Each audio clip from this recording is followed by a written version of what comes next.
रात के अंधेरे में जब घर में खाने के लिए कुछ ना हो, जब फीस भरने के लिए घर के गहने तक बेचने पड़ जाएं और जब इंसान खुद को अपनी ही जिंदगी में एक परछाई जैसा महसूस करने लगे, तब जिंदगी इंसान को वो सब सिखा देती है जो कोई किताब, कोई कॉलेज या कोई डिग्री नहीं सिखा सकती।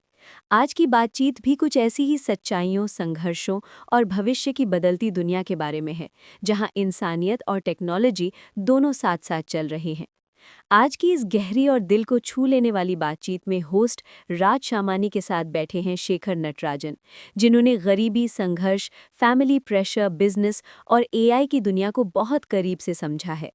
बातचीत की शुरुआत शेखर अपने बचपन की कहानी से करते हैं, जहां वो बताते हैं कि गरीबी सिर्फ पैसों की कमी नहीं होती, बल्कि सोच, पहचान और समाज में अपनी मौजूदगी पर भी असर डालती है।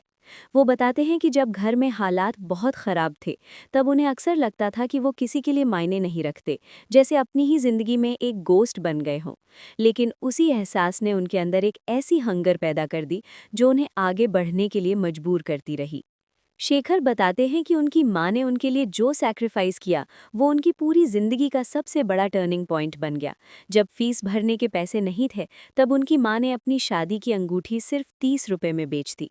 वो अंगूठी सिर्फ एक गहना नहीं थी, वो उनकी पहचान और सम्मान का हिस्सा थी। लेकिन अपने बेटे की पढ़ाई के लिए उन्होंने सब कुछ कुर्बान कर दिया। शेखर बताते हैं कि उनकी माँ 1 साल तक प्रिंसिपल के ऑफिस के बाहर खड़ी रहती थी, ताकि उन्हें एडमिशन मिल सके। ये कहानी सिर्फ सैक्रिफाइस की नहीं है, ये उस जिद की कहानी है जो किसी इंसान को टूटने नहीं देती। बातचीत में वो अपने भाई के बारे में भी बताते हैं, जो क्लिनिकली बाइपोलर डिसऑर्डर से जूझ रहे थे। जब परिवार ने उनकी पढ़ाई के लिए जर्मनी भेजने का फैसला किया और इसके लिए कर्ज लिया और गहने बेचे, तब मानसिक दबाव इतना बढ़ गया कि उनके भाई डिप्रेशन में चले गए। शेखर कहते हैं कि ये अनुभव उन्हें सिखाता है कि मेंटल हेल्थ कितनी फ्राजाइल होती है और परिवार के फैसलों का इमोशनल असर कितना गहरा हो सकता है। बात आगे बढ़ती है बिजनेस और दुनिया की सबसे ताकतवर कंपनियों की तरफ। शेखर बताते हैं कि डिज्नी सिर्फ मूवीज या कार्टून कैरेक्टर से पैसा नहीं कमाता, बल्कि उसका असली बिजनेस इमोशनल एक्सपीरियंस बेचने का है। वो बताते हैं कि डिज्नी के थीम पार्क्स में हर 30 मीटर पर डस्टबिन रखा जाता है, ताकि विजिटर्स का मैजिकल एक्सपीरियंस कभी टूटे ना। ये छोटी छोटी प्लानिंग डिज्नी को पीढ़ियों तक प्रॉफिटेबल बनाती है। शेखर समझाते हैं कि डिज्नी की असली ताकत उसका इंटेलेक्चुअल प्रॉपर्टी मॉडल है। मिक्की और मिनी जैसे कैरेक्टर्स दशकों पहले बनाए गए, लेकिन आज भी वो हर साल अरबों का रेवेन्यू जनरेट करते हैं। वो बताते हैं कि डिज्नी का कंज्यूमर प्रोडक्ट्स बिजनेस रिटेल में $65 बिलियन का कारोबार करता है और लाइसेंसिंग फीस के जरिए लगभग $6 बिलियन कैश कमाता है।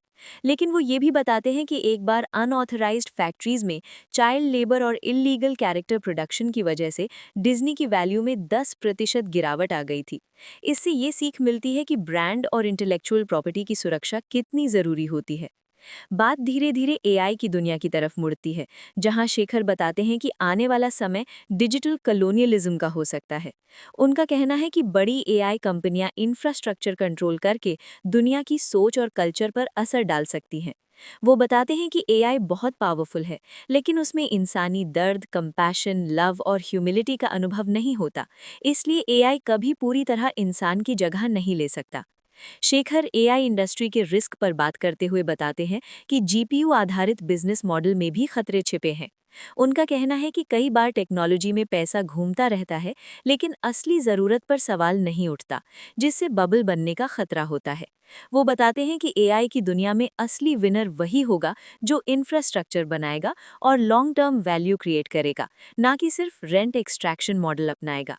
राज शामानी जब उनसे पूछते हैं कि एआई के दौर में इंसान कैसे सफल हो सकता है, तब शेखर बताते हैं कि सबसे ज़रूरी है डिजिटली स्ट्रांग होना, एआई का सही इस्तेमाल करना और अपनी सोचने की क्षमता कभी आउटसोर्स ना करना। वो कहते हैं कि अगर इंसान सही इंटेंशन रखता है और अपने मकसद पर फोकस्ड रहता है, तो मौके खुद उसके पास आने लगते हैं। शेखर एंजेलिक इंटेलिजेंस का कॉन्सेप्ट भी समझाते हैं। वो कहते हैं कि प्रॉब्लम्स को अलग-अलग हिस्सों में नहीं, बल्कि पूरी सिस्टम की तरह समझना चाहिए। जब हम होलिस्टिक तरीका अपनाते हैं, तब बड़े चैलेंजेस का बेहतर सॉल्यूशन निकलता है। वो बताते हैं कि कोका कोला में काम करते वक्त उन्होंने इसी अप्रोच से कई मुश्किल समस्याओं का हल निकाला था। बातचीत में वो बताते हैं कि एआई सर्विस इंडस्ट्रीज को पूरी तरह बदलने वाला है।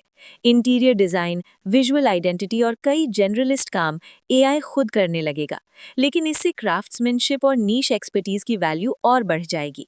उनका मानना है कि फ्यूचर में वही लोग सफल होंगे जिनके पास गहरा स्किल और स्पेशलाइजेशन होगा। ई कॉमर्स के फ्यूचर पर बात करते हुए शेखर कहते हैं कि आने वाले समय में एआई ट्रेडिशनल ट्रांजैक्शन मॉडल को बदल सकता है और फ्रिक्शन फ्री सिस्टम बना सकता है, जहां कस्टमर और सेलर के बीच अननेसेसरी लेयर्स खत्म हो जाएंगी। हेल्थ और एजुकेशन को वो एआई के सबसे बड़े अपॉर्चुनिटी एरियाज मानते हैं। उनका कहना है कि अगर हेल्थ प्रिडिक्शन सही तरीके से होने लगे तो मिस डायग्नोसिस जैसी समस्याएं कम हो सकती हैं और लोगों की जिंदगी बचाई जा सकती है। वहीं पर्सनलाइज्ड एजुकेशन लोगों को इमोशनल और फाइनेंशियल फ्रीडम दे सकती है। शेखर अपनी जिंदगी से जुड़ी सबसे बड़ी सीख साझा करते हुए कहते हैं कि इंसान के पर्सनल स्ट्रगल्स ही सबसे बड़े बिजनेस आइडियाज बन सकते हैं। जब कोई इंसान अपनी पेन को समझकर उसका सल्यूशन ढूंढता है, तब वो सल्यूशन लाखों लोगों की समस्या हल कर सकता है। पूरी बातचीत में एक बात बार बार सामने आती है कि चाहे टेक्नोलॉजी कितनी भी आगे बढ़ जाए, इंसान की सोच, एम्पैथी और एक्सपीरियंस हमेशा सबसे ज्यादा मायने रखेगा। गरीबी, संघर्ष और फैमिली सैक्रिफाइसेस जैसी चीजें इंसान को वो ताकत देती हैं जो किसी किताब या एल्गोरिदम में नहीं मिल सकती। अगर आपको ऐसी रियल और इंस्पायरिंग कहानियां सुनना पसंद है तो वीडियो को लाइक ज़रूर करें, चैनल को सब्सक्राइब करें और कमेंट में ज़रूर बताएं कि अगली बार किस पॉडकास्ट का समरी आप सुनना चाहते हैं। आपका सपोर्ट ही हमें ऐसी कहानियां आप तक पहुंचाने की हिम्मत देता है। Thank you for watching.